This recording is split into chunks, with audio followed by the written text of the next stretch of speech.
할렐루야. 오늘 드릴 설교의 제목은 길 위의 예수입니다. 본문은 마가복음 10장 46절로 52절의 말씀입니다. 그들이 여리고에 이르렀더니 예수께서 제자들과 허다한 무리와 함께 여리고에서 나가실 때에 디메오의 아들인 맹인거지 바디메오가 길가에 앉았다가 나사렛 예수시란 말을 듣고 소리질러 이르되 다윗의 자손 예수여 나를 불쌍히 여기소서 하거늘 많은 사람이 꾸짖어 잠잠하라 하되 그가 더욱 크게 소리질러 이르되 다윗의 자손이여 나를 불쌍히 여기소서 하는지라. 예수께서 머물러 서서 그를 부르라 하시니 그들이 그 맹인을 부르며 이르되 안심하고 일어나라 그가 너를 부르신다 하매 맹인이 겉옷을 내버리고 뛰어 일어나 예수께 나아오거늘 예수께서 말씀하여 이르시되 내게 무엇을 하여 주기를 원하느냐. 맹인이 이르되 선생님이여 보기를 원하나이다. 예수께서 이르시되 가라 내 믿음이 너를 구원하였느니라 하시니 그가 곧 보게 되어 예수를 길에서 따르니라. 아멘. 문학은 결사적이어야 한다는 성찰적인 태도로 시를 쓰는 한국의 대표적 서정 시인이자 기독교 시인인 정호성은 시인 예수라는 시에서 예수님은 언제나 길 위의 길이라고 노래한 적이 있습니다.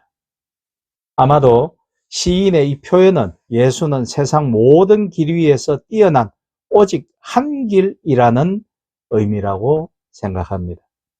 마가복음은 굳이 영국 런던에 있는 런던 바이블 칼러지의 신약학 교수이며 유명한 복음주의적 신학자였던 R.T.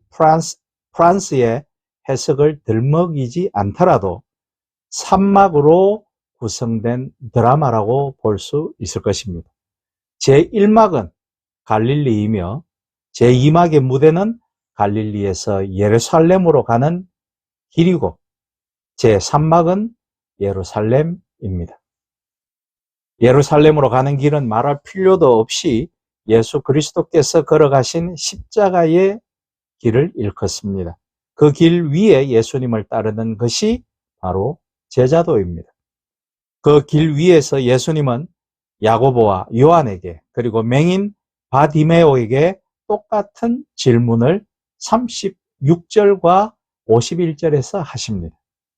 너희에게 무엇을 하여 주기를 원하느냐라고 말씀하시죠. 그 질문에 세베대의 아들 야고보와 요한은 기다렸다는 듯이 예수님의 영광 중에 자신들에게도 영광이 있기를 구했습니다. 자신들의 영광, 결국은 그것이 그 길 위에 서 있던 목적이었음이 폭로된 것이죠. 예수를 따르는 목적이 그것이었다라는 거죠. 수제자 베드로와 함께 이들은 예수가 여러 번 12제자 그룹에서 구별해 특별한 일들을 경험하게 한 자들이었습니다. 가장 가까이는 변화산 사건을 9장 2절에서 그들은 목격했으며 무엇보다 예수께서 특별히 별명을 붙여준 제자들도 이 세 사람뿐이었습니다. 이 12를 세우셨으니 시몬에게는 베드로라는 이름을 더하셨고 또 세베대의 아들 야고보와 야고보의 형제 요한이니 이 둘에게는 보아너게 곧 우레의 아들이란 이름을 더하셨으며 라고 마가복음 3장 16절로 17절은 기록하고 있습니다. 두 형제가 예수께 와서 대뜸 자신들이 원하는 어떤 것이든 들어주시기를 요구하죠. 예수께서 그 내용을 묻자 그들은 장차 영광의 순간에 자신들을 예수님의 좌우편에 앉게 해달라고 합니다. 좌우편은 자리가 상징하듯 최고로 명예로운 자리에 앉겠다라는 것을 의미하는 것입니다. 물론 여기서 두 제자가 주의 영광 중에 라고 말할 때 장차 있을 파루시아, 즉 그리스도의 재림을 염두에 두지는 않았을 것입니다. 마태는 예수에게 자리를 요청한 사람이 뜻밖에도 야고보와 요한의 어머니라고 소개하고 있습니다. 그녀는 예수님의 이모 살로메로 친족의 특권을 이용해서 주님께 아들들의 자리를 그렇게 요구한 것입니다. 예수께서 그들의 요구가 얼마나 하나님 나라에 모순되고 제자에게 어울리지 않는 뒤틀린 욕망인지 일깨워 주십니다. 그들은 자신들이 구하는 것이 무엇인지조차 모르고 있는 것입니다. 그들이 열망한 예수님의 좌우편 자리가 어떤 자리인지 전혀 모르고 있다라는 것입니다. 아니, 주님을 따르는 것이 어떤 것인지에 대한 의미와 이해조차도 전혀 없다라는 것이죠. 그들이 요청한 자리는 혁명을 완수하고 혁혁한 공을 세운 부하에게 왕이 하사하는 권력 서열 2, 3위의 명예롭고 자랑스러운 자리를 의미한 것입니다. 그러나 예수께서 이루실 나라는 그런 나라가 아닙니다. 유대의 독립을 위해서 예수께서 오신 것이 아니라는 말씀이죠. 더욱이 예수께서 얻으실 영광도 세상 왕들이 만끽하는 호화찬란하고 정치적, 군사적 권력이 막강한 영광의 자리가 아닌 것입니다. 그러므로 예수님 좌우편의 자리는 권력과 명예의 금빛 찬란한 자리가 더더욱 아닌 것입니다.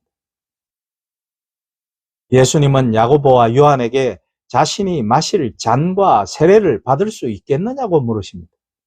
그들은 잔을 마시며 세례를 받을 수 있다고 주저없이 대답합니다. 예수께서 말씀하신 잔과 세례는 무엇을 의미할까요? 아시겠지만 우선 잔은 향후 등장하겠지만 고난을 상징한다고 마가복음 14장 36절에 분명히 나타나 있습니다. 세례가 무엇을 의미하는지 본문에서는 선명하게 나타나 있지는 않지만 고난과 맥을 같이 하는 것이라고 보아야 하겠죠. 세례를 죽음과 연결하는 것은 훗날 초대교회 안에서 익숙한 해석일 것입니다. 이렇듯 잔과 세례는 예수께서 장차 받으시는 고난을 상징합니다. 야고보와 요한이 냉큼 대답하여 염두에 둔 잔과 세례는 승리한 왕과 측근들이 들어올릴 축배의 장과 성대한 대관식을 상상한 듯 합니다. 예수는 그들이 아이러니하게도 자신들이 말한 바대로 잔을 마시고 세례를 받아 죽임을 당할 것을 사도행전 12장 2절에 기록되어 있듯이 예수님이 말씀해 주시죠. 그러나 똑같이 내게 무엇을 하여 주기를 원하느냐라는 질문에 디메오의 아들인 바디메오는 보기를 원하나이다 라고 세상 영광과는 전혀 상관없는 대답을 합니다. 앞을 전혀 보지 못하는 시각장애인에게 보는 것만큼 간절한 소원이 또 어디에 있겠습니까? 그런데 이 대답은 좀 예상 외의 대답이었습니다. 그는 평생 국어를 통해 생계를 유지해야 했던 유대의 최하층민이요 불가촉 천민이며 비참한 사람이었습니다. 길가는 그가 사람들로부터 거절과 은혜를 맛보아 왔던 치열한 그의 생계 현장이었습니다. 특별히 유월절 같은 큰 명절에 바디메오는 거절보다는 은혜를 더 많이 경험했을 것입니다. 거룩한 예루살렘 성전을 경건하게 오르는 순례객들은 그 어느 때보다 넉넉한 마음으로 앞을 보지 못하는 바디메오와 같은 장애인들이나 거린들에게 자비를 베풀었을 것입니다. 바디메오에게는 그때는 한 해 중 가장 큰 자비를 기대할 수 있었던 은혜의 시기였습니다. 그러니까 가장 많은 돈을 구걸할 수 있었던 때였겠죠. 하지만 아무리 순례객들의 자비가 넘쳐나도 그의 비참한 길가에 처해진 현실과 장애는 바꾸어지지 않는 것이었습니다.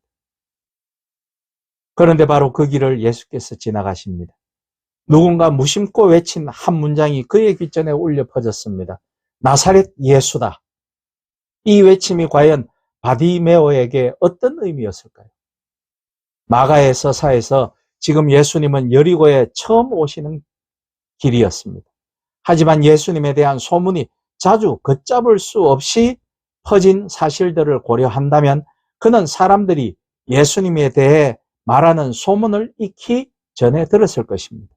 그리고 내심 언젠가 예수님이 이 길을 지나가기만을 바랐을 수도 있었을 것입니다.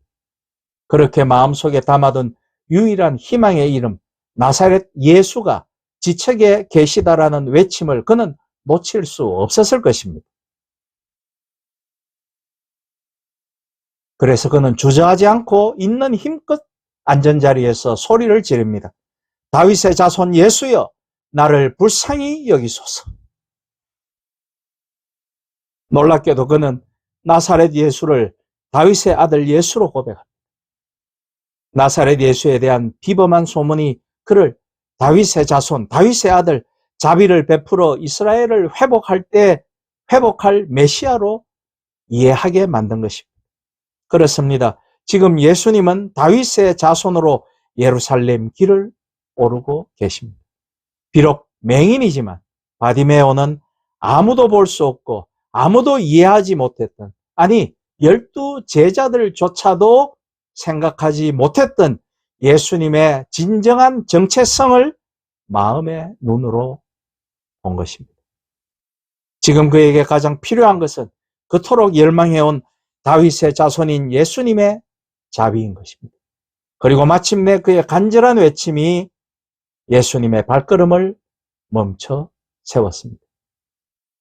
예수님은 앞서 10장 45절에서 그가 가시는 예루살렘 길에 대한 성격을 분명히 말씀하셨습니다.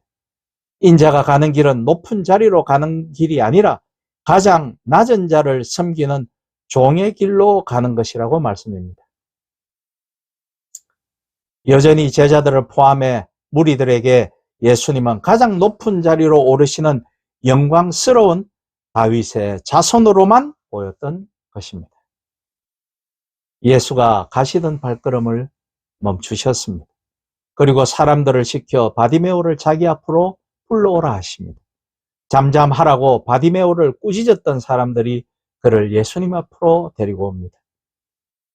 그들이 전한 안심하고 일어나라, 그가 너를 부르신다라는 말은 바디메오가 지금까지 들었던 그 어떤 말 중 가장 따뜻한 위로와 인정스러운 말이었을 것입니다. 온몸을 흥분시키는 가장 위대한 초청에 그는 겉옷을 던져버리고 뛰어 일어납니다. 그것은 그의 유일한 보호장구이자 사람들이 던져주는 동전을 받을 때 쓰던 구걸에 필요한 생활의 필수품이었습니다. 앞서 10장 28절에 우리가 모든 것을 버리고 주를 따랐나이다 라는 베드로의 고백처럼 바디메오가 자신의 겉옷을 버렸다는 것은 사실상 소유 전부를 버린 것이었습니다. 아니, 그의 누차한 구걸의 삶을 버렸다라는 말씀도 되겠습니다.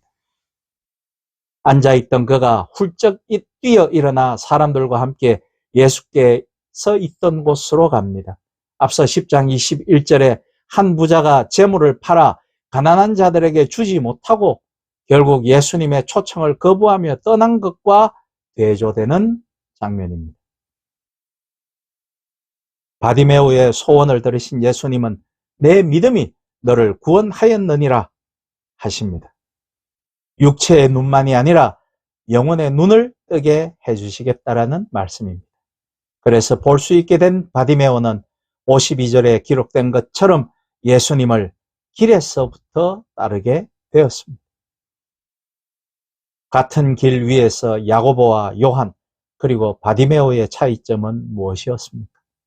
야고보와 요한은 자기의 소원과 목적한 바를 이루기 위해 그 길 위에 서 있었고 바디메오는 소원 성취를 이미 이루었음에도 그 길 위에서 주님이 가시는 그 길로 따르겠다라고 하였습니다. 예수님은 눈을 뜬 바디메오에게 이미 가라 하셨습니다. 그러니 이제 가도 됩니다. 그런데 그는 가지 않았습니다. 눈을 뜨게 해준 대가로 따라오라 하신 것도 아니었습니다. 나를 섬기라 하신 것도 아니었습니다. 그저 가라 하셨습니다. 제자도는 자발적인 따름입니다. 제 길을 가도 되는데 그 길 위에 굳이 서 있는 것, 십자가의 길을 예수님을 따라 걸어가는 것, 그것이 바로 제자도입니다.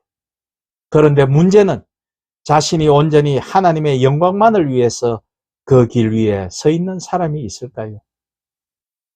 글쎄요.